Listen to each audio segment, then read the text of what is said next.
As I was blindsided by emptiness. It's a feeling I never hope to feel again. It's that feeling of your 3 kids now become 2. The bunk bed that we just bought needs to go back somewhere else.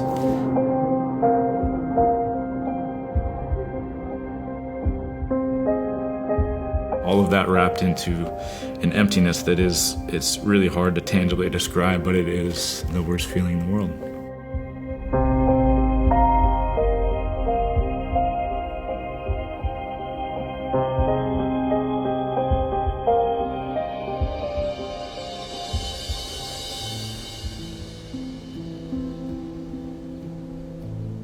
The big memory I have of that morning is all the kids just dancing together, and I had taken a video of them doing that. And so Karl was already up on the tractor at my grandma's house.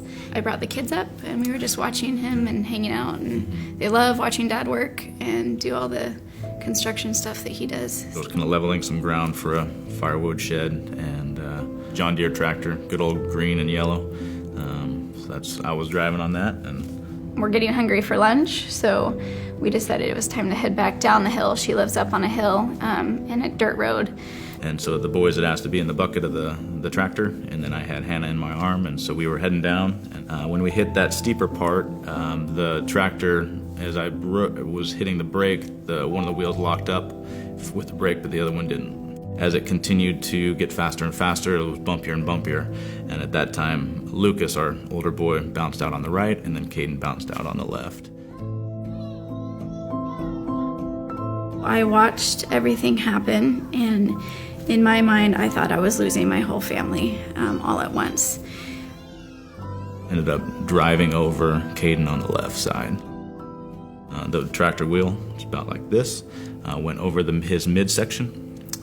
As I was holding him, I could see he was gurgling blood, and blood was coming out of his ears, and from what I know, that is, someone is dying at that point. I've thought a lot about what that felt like, and the words I've come up with is I was blindsided by emptiness. So,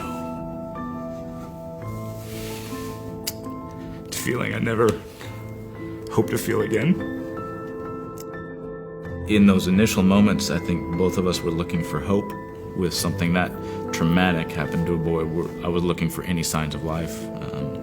We drove off the family property, and then from Potter Valley towards Ukiah. I as well called 911 at that point, and we then, back and forth, decided on the next major intersection to wait there. I believe within 3 minutes the ambulance was there. So I knew when I had a 50-minute ETA for the helicopter that this was my only option, and I knew it was a good option. The staff here is amazing. They know that if I call on the phone, which I did that day as soon as I saw what I had, and I said I have a pediatric trauma, I need everybody, that I know that that's what's going to be there when I get there. We walked into the emergency room, and those double doors or whatever opened up, and there was 30 people waiting for us. And so they were lining the entire room, ready to help. And I said, I'm the dad. And they went right to work. And I don't know all their names, but I will remember that group of people because for the next couple hours, they were God's hands to us. I don't think I've ever prayed so hard while I was trying to work at the same time as I did that day. I was praying to God that we were going to save him, that I wasn't going to have to hold his parents crying on the floor.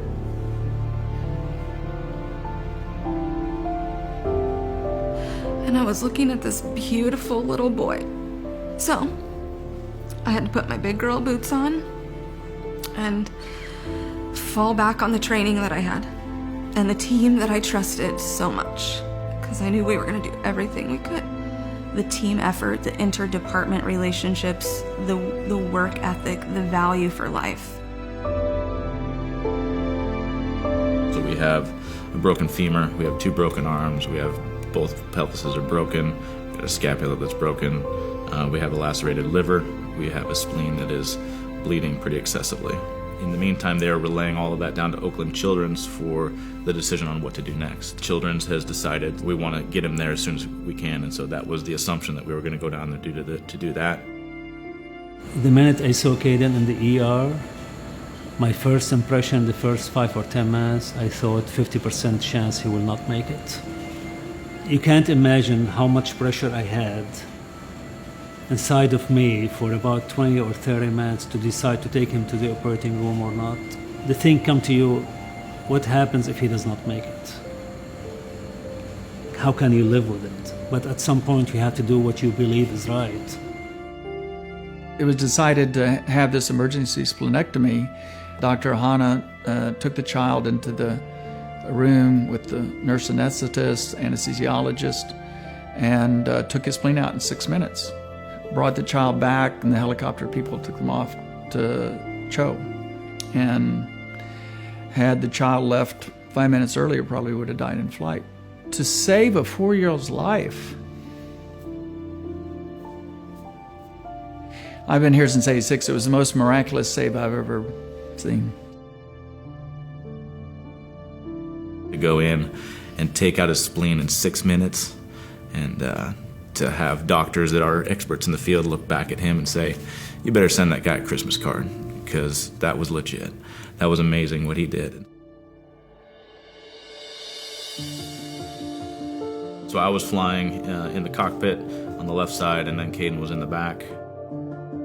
It was 48 minutes of just wondering how your boy's doing, and I specifically remember, because I couldn't see him, the voices of the guys in the back that were tending to him, and the calmness of their voices were communicating to me that he's okay.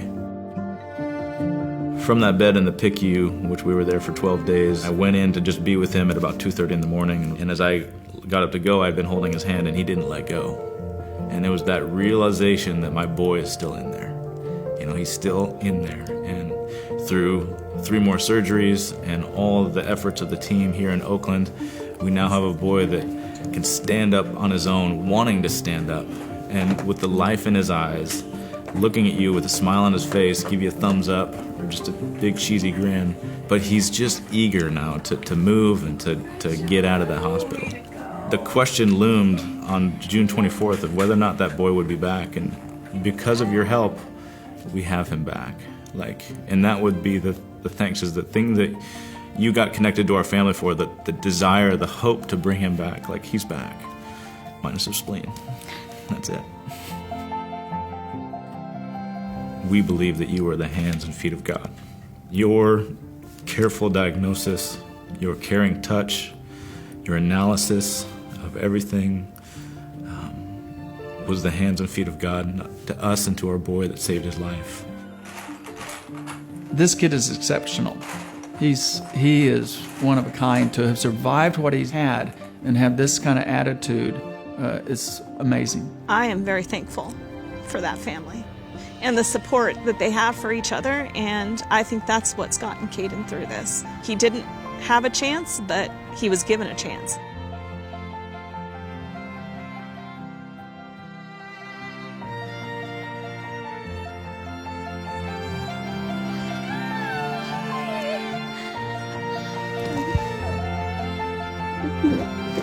I think at AHUV, I know for me, it is really family and community oriented. So when we have a family that really touches our hearts, it's hard to not see it through to fruition and to know how he was doing. I think taking care of Kaden renewed my faith a little bit, because we did all the work and his little body, his inner warrior, had to do the work that we couldn't, and we all had to have faith in the Lord and that he was gonna make it, and he did. Yeah. We all have the ability to impact someone, from the person cleaning to the person serving a meal. We all touch a patient. We don't realize sometimes how small or large that impact could be, and we all have the opportunity to make a difference every day.